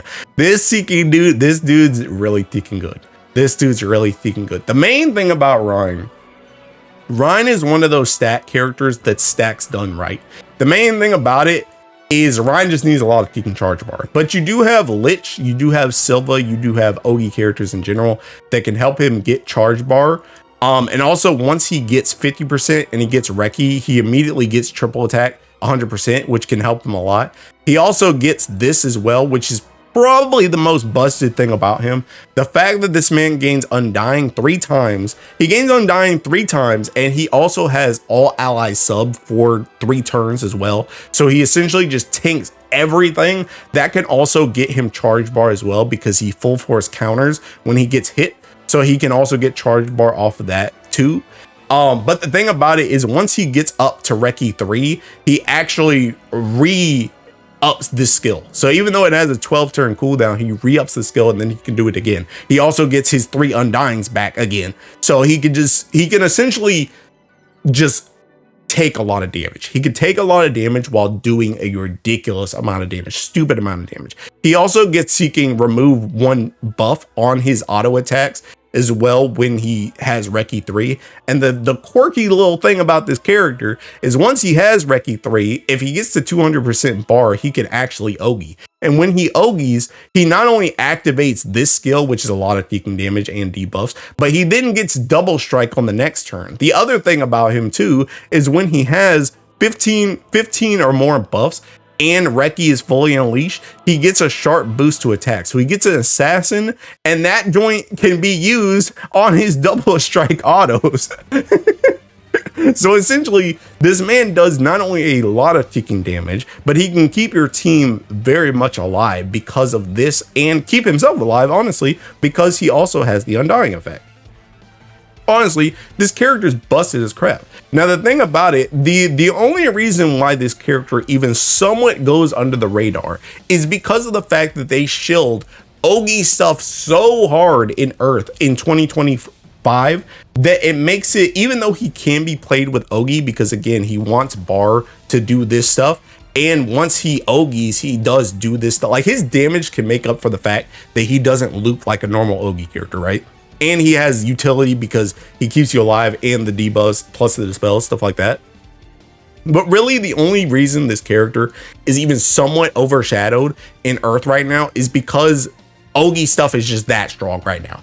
Ogi stuff is just so freaking good. But as soon as they start putting a little bit more auto stuff into Earth, this character's coming back. He's coming back. And even right now, he's very strong. He's very good for like the new water raid because again, he dispels on auto attack. So that can help you get rid of like the bubble buffs and stuff like that. He also just keeps you alive in that raid because of this, which is just very, very strong. Very, very strong auto attacking character that can also keep you alive and just do a lot of kicking damage, honestly.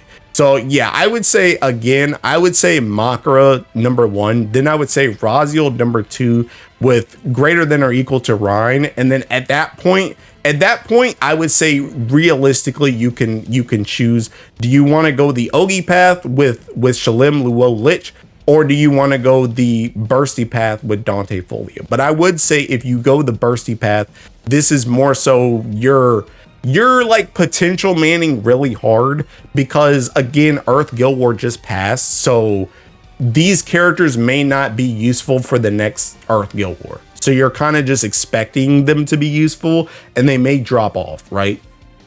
So I would lean you more on the Ogi path, but the Ogi path can be quite costly because you really want Andromeda for the Ogi path as well. So pick and choose. That's why I give you these top 3 first before you pick your paths. But yeah, so that's really it for Earth now. I don't have anything else to say on this Ellie. Okay, next Wind. Albert, no. Lich, I don't know. I mean, Lich is good, but I feel like, I don't know, Lich is like a full auto character that is good for like Guild War mashing. I guess at some point, I mean, obviously at some point Wind's Guild War is going to come back again, but it might even come back before Halloween, so you might not be able to get this unit, but honestly, I don't know, like she's good, but I don't know if I would necessarily tix her, to be honest, unless you just really want to buff up your Wind, like you don't really have any other options and other elements. I don't know if I would really pick her, but she is still used.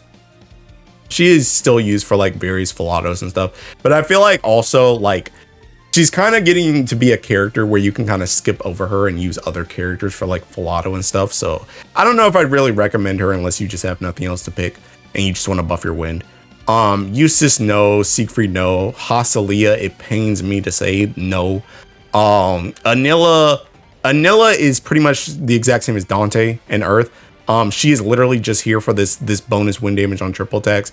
If you do not care about Earth, if you do not care about wind bursts, like anything with like Rom Fire or anything for like Guild War or box events or anything like that, don't get Anila. She's literally just here for that. That's it. So no. Well, no, maybe yes, depending on whatever you want to do. Mahira, no. Ul, no. Medion, no. Sarah, no.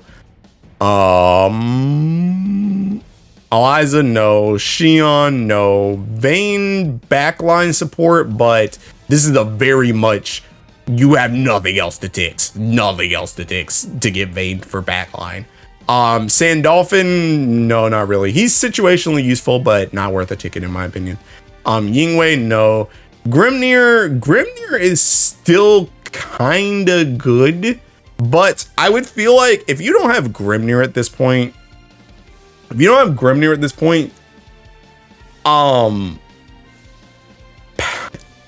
am I trying to say? If you don't have Grimnir at this point, I feel like you should be very invested in wins or care a lot about win Guild War in order to get this character. Because essentially the main thing about Grimnir is he's just taking TAs. He just TAs and he's got taking flurry on it. So he's good for auto comps that do like, you know, little buttons because he doesn't really need to press buttons to do damage. But if you're not doing like the Rom Fire stuff, if you're not doing like the Guild War stuff, if you're not doing like the box event stuff, you probably don't really need this character, to be honest. So if you don't have him by now and you want him, you probably know why you want him or why you need him, stuff like that. Cassius is good, but he's like situationally good. Cassius pretty much, I can't remember who came out first, him or Cad Clarice, but Cad Clarice and Cassius have pretty much been fighting back and forth because they do very similar things. And sometimes you could technically use them together. But for the most part, I would say you can get by without Cassius if you have Cad Clarice. You can pretty much do the exact same thing. Sometimes Cassius can be faster. Sometimes Cad and Clarice can be faster. But they're pretty much both like full auto nuking, dispelling, healing characters. They're kind of like that type of thing. So if you really want to buff out your wind and just have everything, then he could be useful. But if you just want to make do with Cad and Clarice, honestly, you can make do. I will mention though, his weapon does have like this heal cap, stamina, and TA on it as the trium. So this can be useful if you do need more TA over like your Exalto TA or something like that, or like Vampy TA. This can be useful for like Filato stuff, but it's not really like, again, I don't know if he's really worth a ticket unless you just really want to buff out your wind. Galleon, I'll start with her weapon real quick. This joint's dead. Literally, this joint is the same as Kumbira thing with Goji. It's the same thing with this weapon and Matera Bow. Matera Bow is literally just better version of that weapon. So if you're going primal, you don't need this weapon anymore. Just get Matera Bow. Galleon herself though, pretty tiki strong. pretty tiki strong. Honestly, Galleon's main thing is like burst. She gives this massive buff to Teking MC, which is very, very strong. She also has this debuff. She also has these that can help keep you alive if needed. But the other thing as well is she just does a lot of Teking damage. And not only does she do a lot of damage, she's also kind of like Grimnir, where she just kind of does damage by just existing, essentially, by just, you know, spawning in. She just seeking, you know, does a lot of damage. She does kind of like, over time, she'll kind of nerf herself where she can't like attack as much. She kind of like starts only being able to Teking, you know, attack every other turn, stuff like that. So she's kind of for the low button burst. She also technically, she nukes, like, what is it, at the end of turn? The end of turn, or when they do a special attack? Or when she didn't attack. When she didn't attack, she'll get instant C. I don't know what it is. What's the Teking thing? Let me Teking read. Let me Teking read. Oh, this. When someone doesn't attack. So I guess when she stops attacking, or if you pair her with someone like Esteriola, she'll also nuke at the end of that turn as well to kind of help with the damage, which can be very Tien useful because this thing also dispels, which can be very useful for stuff like pairing her with, not only is she good for like Ramphia bursting, but she can also be useful for Vein Axe bursting, because you can essentially just have her dispel, and then when she dispels, you nuke with Vein Axe. So you can add up a lot of damage even when your team doesn't really attack. They just kind of nuke and dispel and stuff like that. So honestly, Galleon probably still the, well, okay, there's like two really strong win picks, but she's pretty up there. But I will say the thing with Galleon though is Galleon, if you don't have Ramphia and you don't care about Guild War, and to a lesser extent if you don't care about the old man raid, the esoteric tier raid for the old man, her value kind of drops off a lot. She's mostly for the Guild War and mostly for the burst. That's mostly where she gets used in, but she's kind of like BIS for both of those. So yeah, Lancelot, honestly, he's okay, but I would go next Ellie. I'm gonna be real. I would just go next Ellie. I'd just go next Ellie. I would put him below Cassius, on God. Just go next Ellie. Korwa at this point, nah. She's still got the double strike thing for Naru, but nah, not worth ticks. John, no. Vampy. So Vampy's probably either number 1 or number 2, I would say, for wins. Vampy is just a very strong, consistent attacker and buffer. That's pretty much the main thing. She does a lot of ticking damage. She has this joint which can dispel and delay. Also it's just a nuke in general, so it's damage. She does this joint, which is just, she is the Raziel equivalent for wind, where she is the 50% TA for your whole team character, which is very freaking good. Also, you know, veil buffs, echo, stuff like that. She also has the can't act button on her as well as these debuffs. So she is very good for like full autos. She can be useful for bursting stuff as well, because again, not only does she gives you buffs, but she also can make it so they just can't attack, which can be useful. But I would say she's less so for like bursts, more so for like the full auto type of stuff. Like when you're doing bursting stuff, you kind of just want to press as little buttons as possible, but she can be useful still. She kind of fights Neo for a spot for that bursting setup though, depending on what you really need. Sometimes you use Neo, sometimes you use her, depending on like if you want Neo's crit or something like that. But Vampy, very, very good. Very, very good. I would say she is kind of like the full auto GOAT. She's very, very strong. So that's it for the characters. Let me look at King's summons. How could I forget? Okay, Tiamat, no. I still have a Tiamat that is sitting 1 stone away that I have not used. If you want to get Summer Tiamat, you know what you're doing on Wind, just go ahead and get it. Summer Rose Queen, also same thing. I don't even think people really use Rose Queen, I'm be real, because you just use like Demon Bream, Owlcat, and King Bastet. So yeah, no, not really. Bastet though, Bastet arguably, I mean, she's in the top 3, arguably top 1 or 2, depending on what you're looking at, on God. Because Bastet is essentially, she's essentially Mandrake in Earth, where she gives the dispel cancel and the strength effect, but she also gives your team, she is sun. Her call is sun in fire, which it makes the stuff you can do with this joint is insane, especially when you can call Yatma and call Bastet and like Owlcat or Demon Bream. Honestly disgusting. Bastet's really freaking good. I mean, I don't really know what else to say. Bastet just freaking strong as crap. Also hot as crap. But yeah, honestly, one of the best summons you can pick up on the anti-ticks. Honestly, if you don't have Bastet and you care about wind, heavily debated. Now when it comes to tiering this joint, this is kind of a rough one, because you essentially have Galleon, Bastet, and Vampy. These are like the top 3. And the thing about it is I wanna say Bastet is like top 1.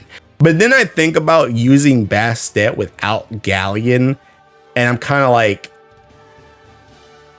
honestly though, nah, Bastet might be top 1. Bastet might be top 1. Oh god, Bastet might be top 1. Because the thing about it is Bastet, you can use Bastet for like Versusia if you need to hit the double strike thing. You can use Bastet for normal full autos, even if you're not using Galleon. Like, you can use her outside of Galleon, right?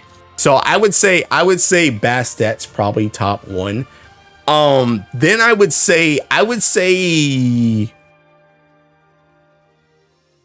honestly say these are like, I wouldn't even say greater than or equal to. I would just say they're equal to each other. This is really just how much do you care about like Guild War and bursting? If you care about Guild War and bursting like a ridiculous amount, then Galleon's your girl. If you care about Guild War bursting and like full auto, but to a lesser extent than Galleon in the bursting department, then you want to get Vampy. Essentially, that's what I would say. I would say Galleon's more so Ronfire bursting, Guild War. Vampy is like Ronfire bursting, Guild War to a lesser extent than Galleon, but then also full auto. That's what I would say. So I would say these are based on different needs. These two are based on different needs, but I would say those for wins. And then I would also say Anila for the whatchamacallit. I think that's it. Oh, also Lich. I would say Lich is greater than or equal to Anila. I would say that. I think Lich is useful for Guild War, but she's also useful for full autos more so than Anila. Whereas if you're not bursting, then Anila essentially just doesn't get used. So yeah, I think that's what I would say for wins. Okay, so now we move on to light. Holocena node, Narmaya. This is I'm gonna skip to her right now, but Narmaya and Fostiva, those are both two units that if you want them, you probably know why you want them already. They are for the Ogi backline stuff. If you're doing like high level light backline stuff, you bring Narmaya for the hit count and the charge bar, and you bring Fostiva for like the TA buffs and buffs in general.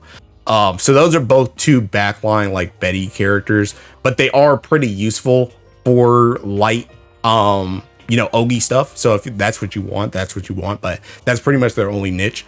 Illnott is good for sure. I'm trying to think, like, the thing about Illnott is like situationally useful, because essentially when it comes to auto attacking stuff in light, you kind of have a lot of options, right? You kind of have, to a lesser extent, Florence, right? Depending on what you're doing. But you have Mugen, you have Nihon, you have Vikala, you have Makura, you have Vajra. You have pretty much like all those characters that can fit into auto attacking light stuff, right? And Illnott fits into that as well, but she's not always the best character. Essentially, the thing with Illnott is once you use 7 red skills, she gets access to this skill, which does a ton of kicking damage. And then she makes it so that whenever someone auto attacks, they nuke afterwards. They do like skill damage afterwards. She also has the remove 2 debuffs. She also has the veil that she can get on this, which can also be situationally useful. Also the defense lowered, which is nice. But again, she's one of those characters where you definitely want this character available to you if you play light like a lot, but she is not always super useful, and you don't really use her for high level either, because mostly, for the most part, when it comes to light high level, that's pretty much overrun by Ogi stuff. And even Guild War can be situational whether or not you use this character, because sometimes you just burst faster than pressing all the buttons for her. So she's more so like a full auto character, but her full auto can be, I wouldn't say the worst, but it can be the best sometimes, but sometimes it's not always the best. So kind of depends on what you want to do for full auto. If you want to completely round out your roster for light full auto, then she can be really good. Otherwise, might want to skip. Mary, no. Melissa Bell, no. Kukuro can be useful for some low button deking bursts, but honestly, the bigger thing with her is her weapon. Her weapon, essentially, it plays into the crit of light because it has the big crit here and the crit here, but it also supplements light's crit damage as well. So not only can you get a lot of crit on one weapon to help it so that you can, you know, fit in other weapons as well, but it also makes it so that you supplement that crit damage, so you essentially get like a mini PNS weapon in your grid as well. So her weapon can be useful. I will say though, as you can see, I don't have this character yet. I've thought about getting this character for a while, but I've never pulled the trigger because I've never really felt like I needed it. So while it can be good, I don't know if I would necessarily say pull the trigger on this unless you are super invested in light. Rosamia, no. Sturm, no. Sarah Wells, situationally good, but no, not really, especially if you have the other stuff. Monica, no. Wouldn't use a Tix on her, even though she can be useful. Matera, no. Vikala. So Vikala, very deacon strong unit.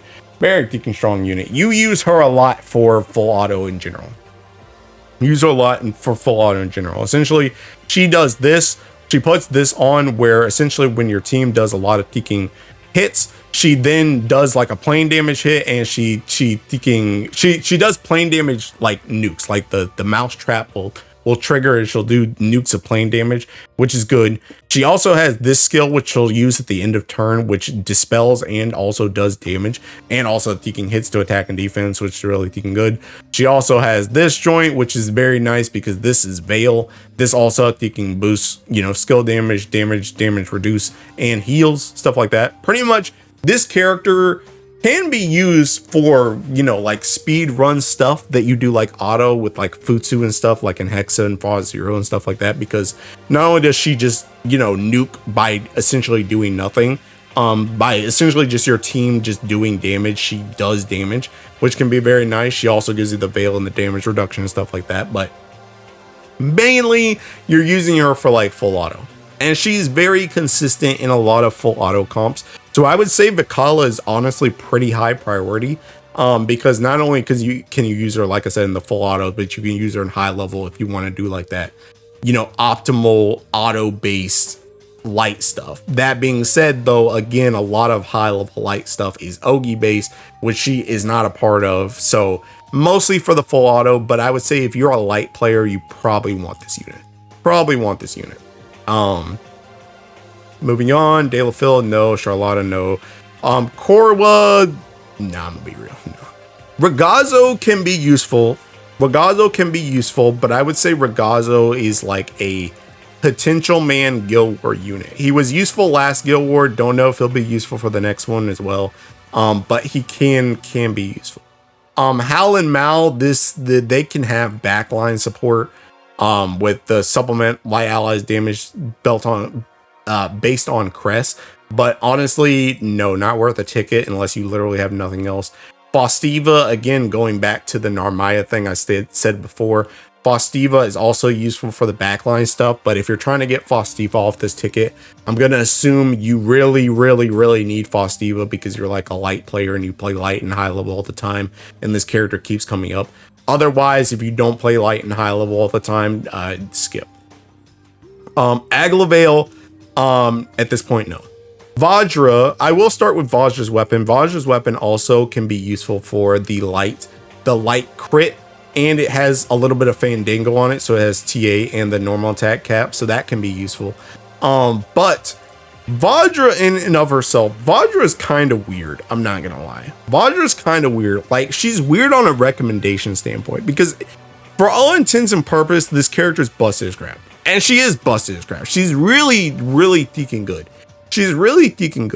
But the thing about Vajra is, even though Vajra has she has this move where she can give everybody essentially an extra double strike, where essentially what she does, this plus means however many attacks that unit was going to do that turn, they do one extra. So if they were going to attack once, they attack twice now. If they have Nihon buff up and they were going to double strike, they now attack 3 times. You know, for herself, she already double strikes with this move, so she attacks 3 times. Makura also, with her kicking orange katana up, she double strikes, so she attacks 3 times with this.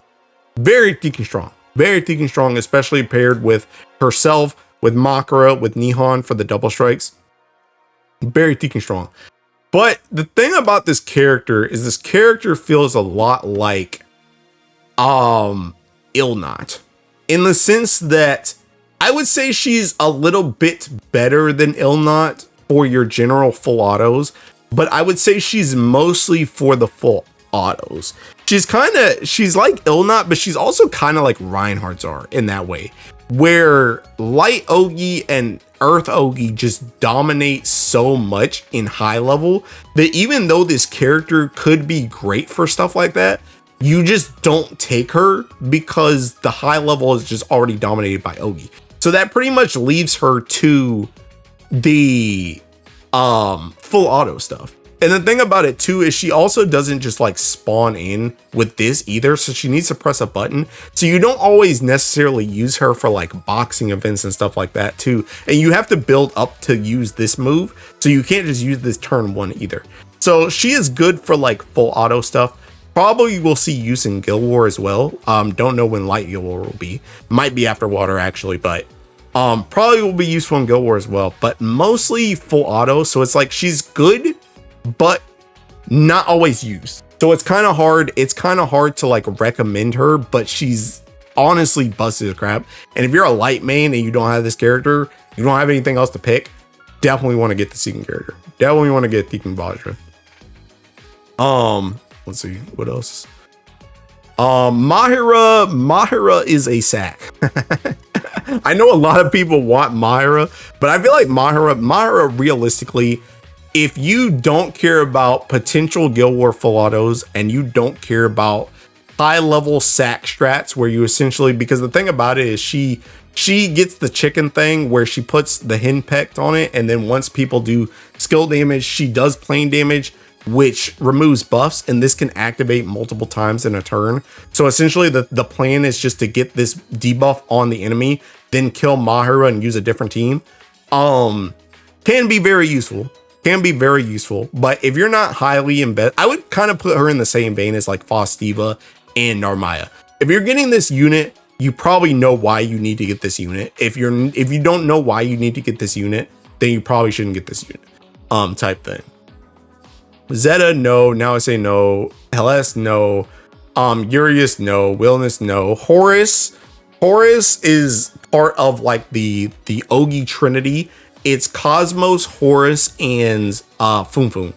If you plan to play light Ogi, you want this character. If you plan to play light Ogi in any way, shape, or form, okay. I want to say any way, shape, or form. To be fair though, if you're playing light Ogi outside of V2, I don't really know what you're doing, but she is built very much around the V2 mechanics, which most of the high level stuff is V2. But if you're not playing V2, then she drops off massively. Even for Ogi, she's kind of like questionable in Ogi outside of V2. So even for something like Guild War, she kind of becomes a more questionable pick because she's built around like the Faded Chain and V2 mechanics and stuff like that.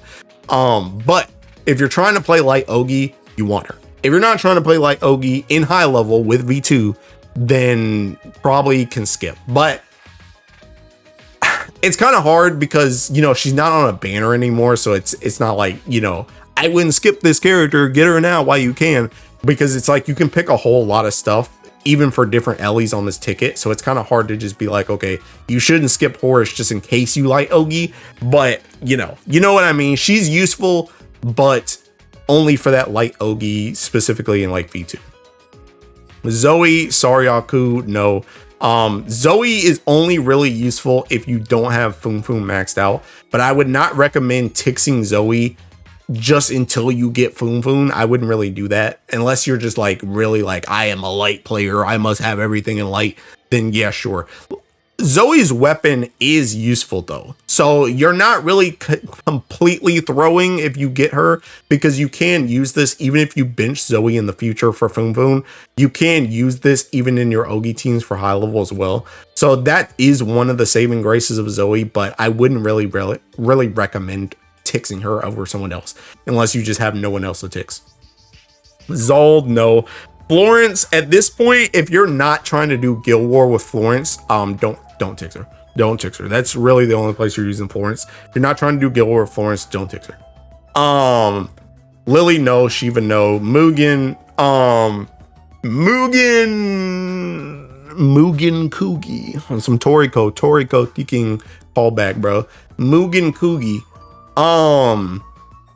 Mugen's very good still. Mugen still has the Thinking guaranteed, 100% crit for your whole party plus buffs. This buff is also strong as crap. He also Thinking nukes with Happy Pancakes, with Thinking, when he gets targeted, when he gets attacked. He also can cover for somebody with this. He also just had Thinking Undying on this joint too, which is also good. Mugen undoubtedly good, but Mugen I would also say is kind of like a box events Guild War units. And I guess maybe for some high level freaky Futsu stuff, you might use Mugen as well.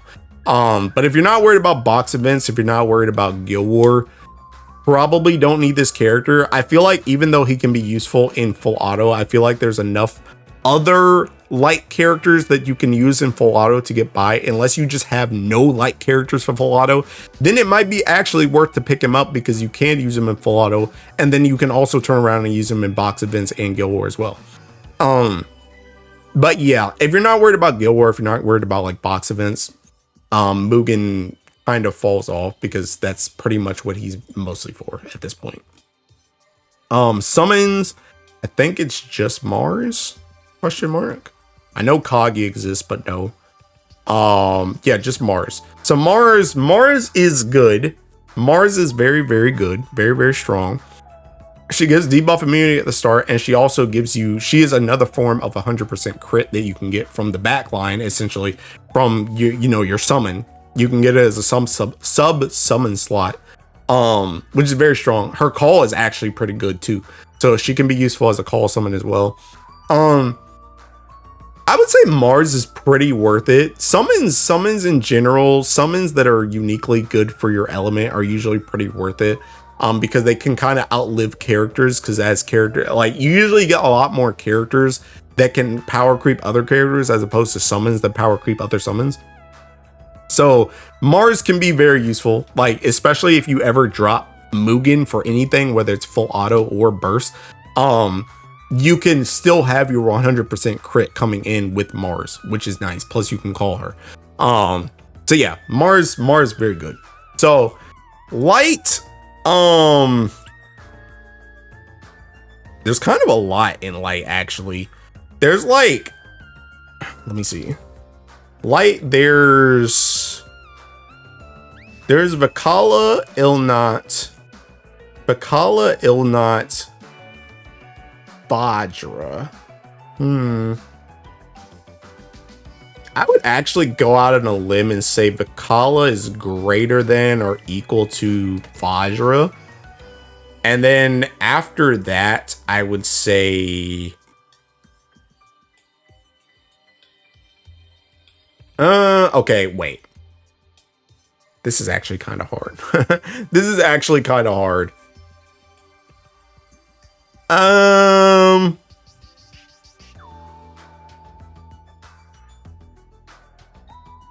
would actually say Vikala is greater than or equal to Mugen, actually. And then I would put Mugen over Vajra. And then after that, I would put Horus equals Illnott. And this is another one of those choice things where it's like, do you want to do Ogi light? then Horus honestly goes up before Vikala if you want to do Ogi Light. If that is your main thing, I would put Horus over Vikala all the way at the top. If you're worried about doing high level consistently, again, this is another Shalem, this is another Atum thing. If you only want to do your one tiding, no. But if you're gonna consistently play light Ogi, then Horus is probably above Vikala. But if you don't plan to do Ogi a lot, then I would put her down here equal to Illnott. And if you want to do auto based stuff, then Illnott's here. I would also actually probably put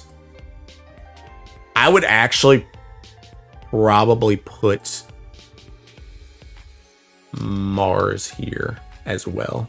I would probably put Mars is greater than or equal to Mugen here as well. This is kind of hard, I'm not gonna lie. This is kind of hard. I think these three could probably be interchangeable.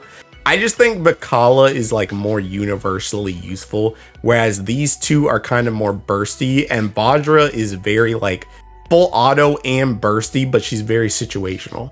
So I think I would probably put it like this, but I think depending on what you want to do with light, you could swap around these three to Horus. So if you want to do just like full auto stuff, potentially the high level Futsu stuff, Vikala's your gal. When you want to go to burst, it's Mars is greater than or equal to Mugen. If you want to do Ogi though, Horus goes all the way up here. But if you've already gotten all this stuff and you want to do Horus for like your Ogi stuff afterwards, then Horus is like down here. And then Illnott's probably after that. Probably what I would say.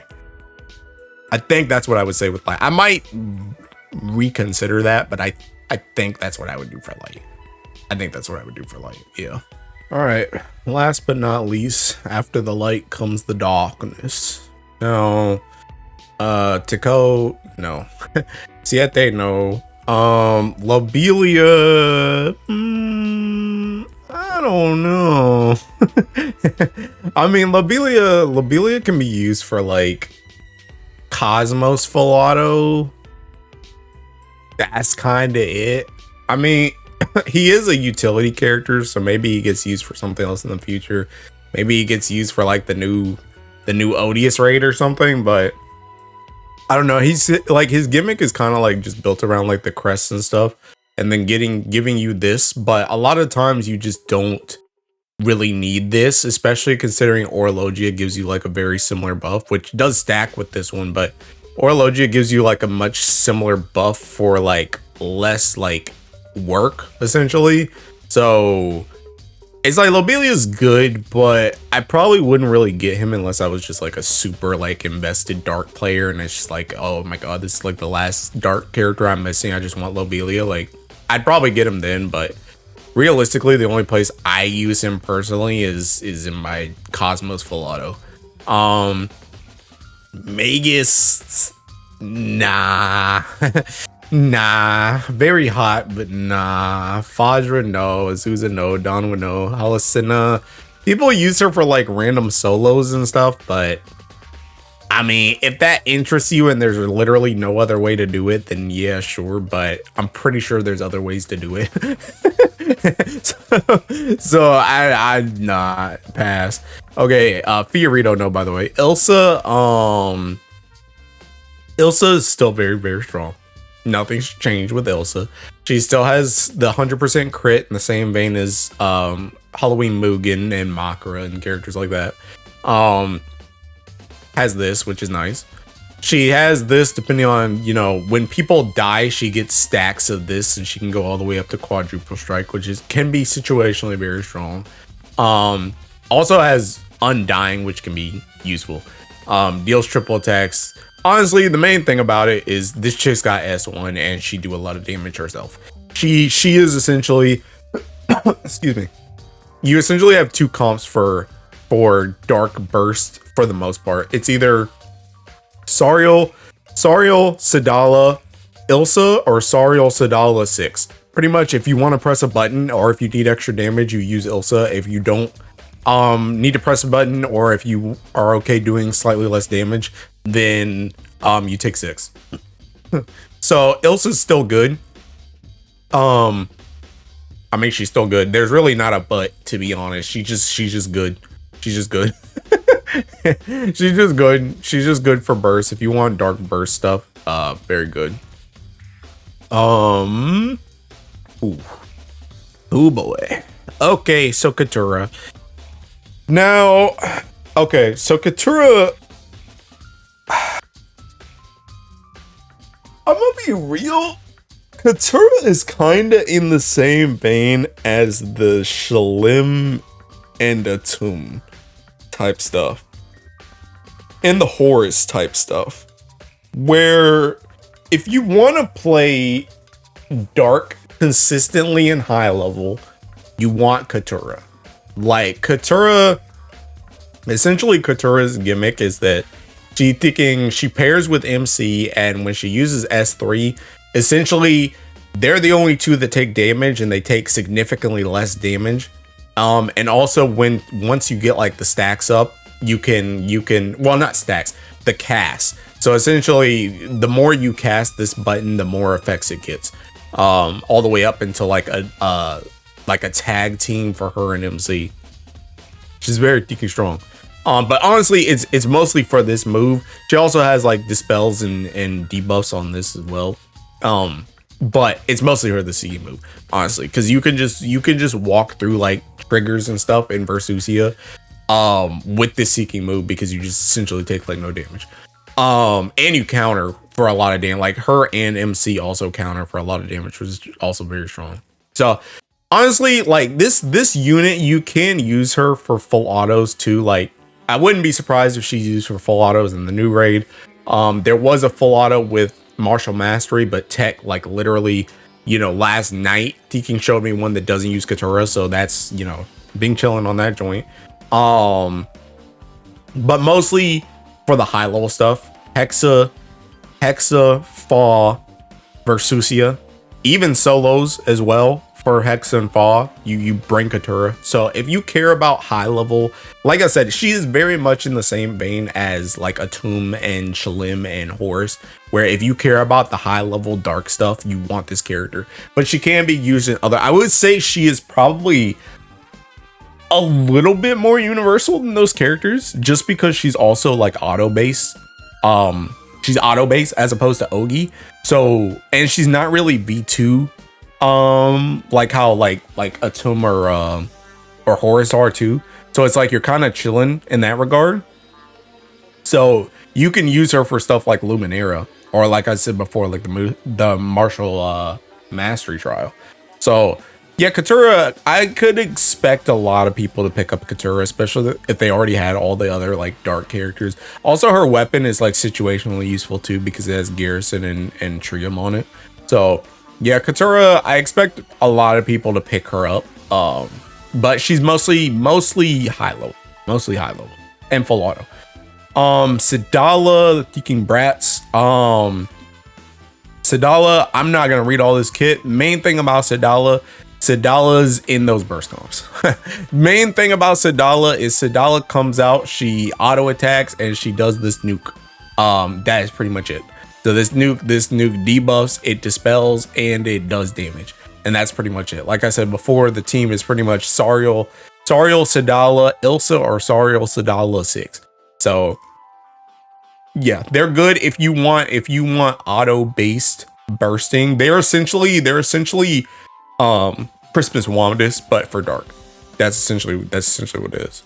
All right, maybe Christmas Wamdus is them. I can't remember who came out first. But also their weapon has big healing cap on it too, and this supplement. Don't use this a ton, but I do have it maxed out. It has been useful in the past, but also something to consider if you don't have Sedala yet. Sabina, no. Meg, I'd say no. Uni, no. Yggdrasil, no. Zoe, no. Satyr, do you want to do Martial Mastery full auto? Honestly, Satyr is also another character where Satyr is also just kind of a good to have, because not only do people use her weapon, because her weapon is kind of like a mini skeletal eclipse. Fediel's weapon, which also having the progression plus the HP and healing cap. But the thing with Satyr is Satyr just be tanky and she be healy.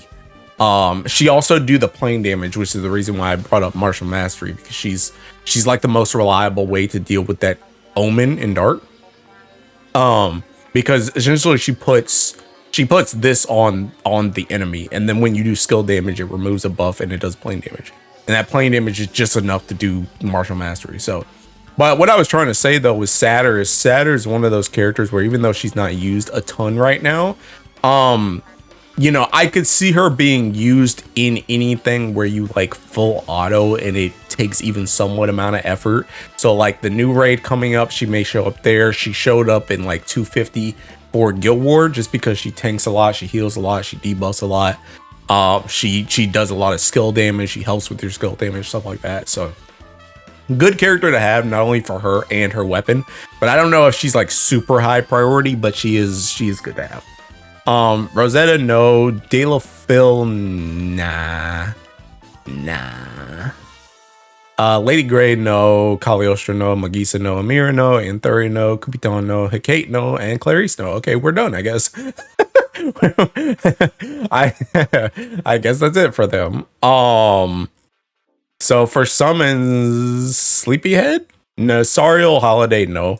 So Sleepyhead is good because Sleepyhead's got the armor effect at battle start, and she also gives you Veil. She can be useful for stuff like Guild Wars. She can be useful for stuff like the King Cosmos. She can be useful for stuff like Akasha, so that you don't get insta kill. She can be useful for PBHL, so that you don't get debuffed by some random phase change while you're ticking refreshing. Essentially, Sleepyhead is just good. She's a good summon to have if you play Dark like a lot. If you play Dark a lot, she's a summon you're gonna want, because the armor can help you not just have characters get clipped and die, and the Veil is just situationally useful. So for Dark, let's see here.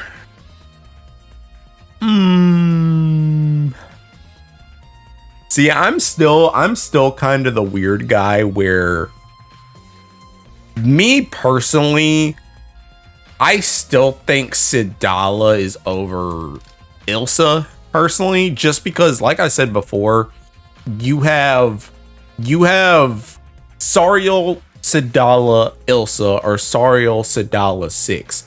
Both of those comps have Sidala. Both of those comps do not have Ilsa. So even though Ilsa is very, very good, I feel like Sidala is kind of more of a mainstay than Ilsa.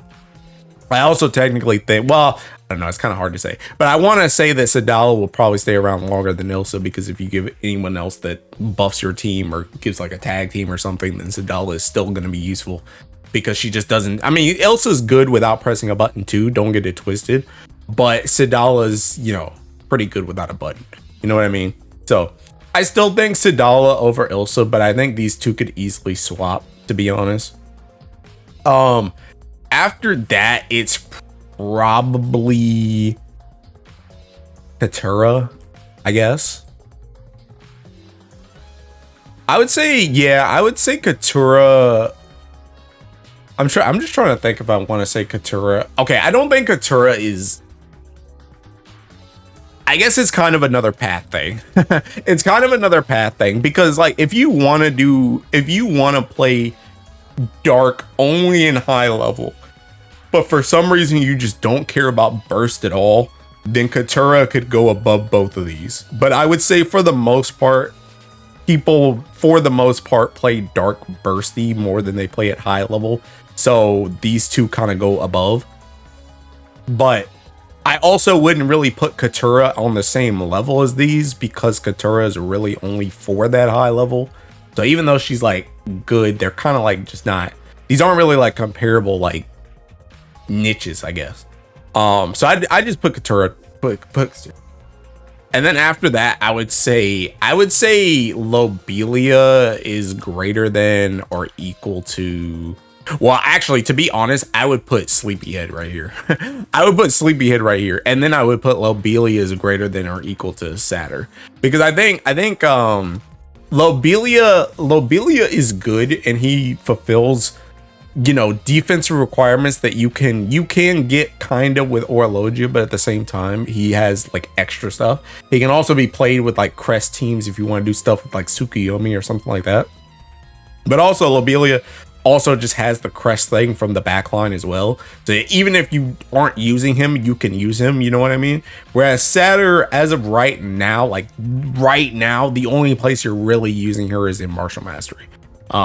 So yeah, even though she has potential to be in other places, that's really the only place you're using her. So yeah, I would probably do this for Dark. Oh, wait. One other person. It's not gonna make it on that list, but one other person, I almost forgot her too. Zeta, honestly, same vein as Maria Theresa. This character is like, I'm super ridiculously invested in Dark and I want everything. The only place I've really seen people use Zeta in is Versusia, but I don't know if that's even necessarily optimal to use her in that comp. And even if it is optimal, I'm pretty sure you can make do without her, to be honest, because the main ones for that are taking what, Carolo, Catura, Orologia, like your second team, not really your first. Your first is just kind of get you to the second team, you know what I mean? So she's okay, but I wouldn't get her unless you just, you know, got the hots for Zeta, because she is pretty hot in both her outfits. But yeah, I think that's pretty much it for Dark.